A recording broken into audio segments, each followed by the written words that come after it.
شروع اللہ کا نام لے کر جو بڑا مہربان نہایت رحم والا ہے۔ طاسیم میم۔ یہ کتاب روشن کی آیتیں ہیں۔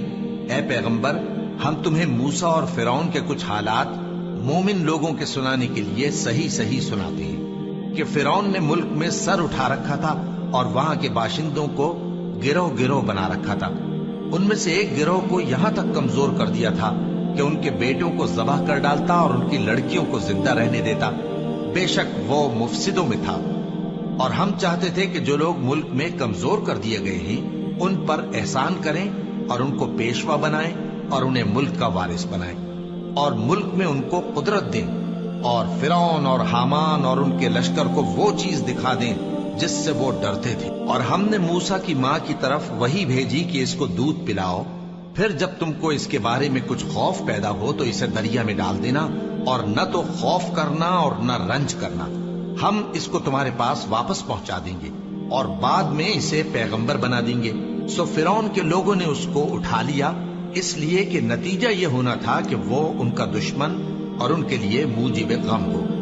بے شک فرعون اور حامان اور ان کے لشکر غلطی پر تھے، اور فرعون کی بیوی نے کہا کہ یہ میری اور تمہاری دونوں کی آنکھوں کی ٹھنڈک ہے، اس کو قتل نہ کرنا، شاید یہ ہمیں فائدہ پہنچائے یا ہم اسے بیٹا بنا لیں۔ اور وہ انجام سے بے خبر تھے۔ اور موسیٰ کی ماں کا دل بے قرار ہو گیا۔ اگر ہم ان کے دل کو مضبوط نہ کر دیتے تو قریب تھا کہ وہ اس غم کو ظاہر کر دیتی۔ ہم چاہتے تھے کہ وہ مومنوں میں رہیں، اور والدہ موسیٰ نے اس کی بہن سے کہا کہ اس کے پیچھے پیچھے چلی جا، تو وہ اسے دور سے دیکھتی رہی، اور ان لوگوں کو کچھ خبر نہ تھی۔ اور ہم نے پہلے ہی سے اس پر دائیوں کے دودھ حرام کر دیے تھے۔ تو موسیٰ کی بہن نے کہا کہ میں تمہیں ایسے گھر والے بتاؤں کہ تمہارے لیے اس بچے کو پالیں اور اس کی خیر خواہی سے پرورش کریں۔ سو ہم نے اس طریق سے ان کو ان کی ماں کے پاس واپس پہنچا دیا تاکہ ان کی آنکھیں ٹھنڈی ہوں اور وہ غم نہ کھائیں، اور معلوم کر لیں کہ اللہ کا وعدہ سچا ہے، لیکن اکثر لوگ نہیں جانتے۔ اور جب موسیٰ جوانی کو پہنچے اور بھرپور جوان ہو گئے تو ہم نے ان کو حکمت اور علم عنایت کیا، اور ہم نیکوکاروں کو ایسا ہی بدلہ دیا کرتے ہیں۔ اور وہ ایسے وقت شہر میں داخل ہوئے کہ وہاں کے باشندے بے خبر ہو رہے تھے، تو دیکھا کہ وہاں دو شخص لڑ رہے تھے، ایک تو موسیٰ کی قوم کا ہے اور دوسرا ان کے دشمنوں میں سے۔ تو جو شخص ان کی قوم میں سے تھا اس نے دوسرے شخص کے مقابلے میں جو موسیٰ کے دشمنوں میں سے تھا مدد طلب کی، تو موسیٰ نے اس کو مکہ مارا اور اس کا کام تمام کر دیا۔ کہنے لگے کہ یہ تو شیطانی کام ہوا، بے شک وہ انسان کا دشمن ہے، کھلا بہکانے والا ہے۔ بولے کہ اے پروردگار، میں نے اپنے آپ پر ظلم کیا، سو تو مجھے بخش دے، تو اللہ نے ان کو بخش دیا، بے شک وہ بخشنے والا ہے، مہربان ہے۔ کہنے لگے کہ اے پروردگار، تو نے جو مجھ پر مہربانی فرمائی ہے تو میں بھی آئندہ کبھی گناہگاروں کا مددگار نہ بنوں گا۔ الغرض صبح کے وقت شہر میں ڈرتے ڈرتے داخل ہوئے کہ دیکھیں کیا ہوتا ہے، تو ناگہاں وہی شخص جس نے کل ان سے مدد مانگی تھی پھر ان کو پکار رہا ہے۔ موسیٰ نے اس سے کہا کہ تو بڑا بہکا ہوا ہے۔ پھر جب موسیٰ نے ارادہ کیا کہ اس شخص کو جو ان دونوں کا دشمن تھا پکڑ لیں، تو وہ بول اٹھا کہ جس طرح تم نے کل ایک شخص کو مار ڈالا تھا اسی طرح چاہتے ہو کہ تم مجھے بھی مار ڈالو۔ تم تو یہی چاہتے ہو کہ ملک میں ظلم و ستم کرتے پھرو، اور یہ نہیں چاہتے کہ صلح کرانے والوں میں سے ہو جاؤ۔ اور ایک شخص شہر کی پرلی طرف سے دوڑتا ہوا آیا، بولا کہ اے موسیٰ، اہل دربار تمہارے بارے میں مشورے کرتے ہیں کہ تم کو مار ڈالیں، سو تم یہاں سے نکل جاؤ، میں تمہارا خیر خواہ ہوں۔ چنانچہ موسیٰ وہاں سے ڈرتے ڈرتے نکل کھڑے ہوئے کہ دیکھیں کیا ہوتا ہے، اور دعا کرنے لگے کہ اے پروردگار، مجھے ظالم لوگوں سے نجات دے۔ اور جب انہوں نے مدین کی طرف رخ کیا تو کہنے لگے امید ہے کہ میرا پروردگار مجھے سیدھا رستہ بتائے۔ اور جب مدین کے پانی کے مقام پر پہنچے تو دیکھا کہ وہاں لوگ جمع ہو رہے اور اپنے مویشیوں کو پانی پلا رہے ہیں، اور ان کے ایک طرف دو عورتیں اپنی بکریوں کو روکے کھڑی ہیں۔ موسیٰ نے ان سے کہا تمہارا کیا کام ہے؟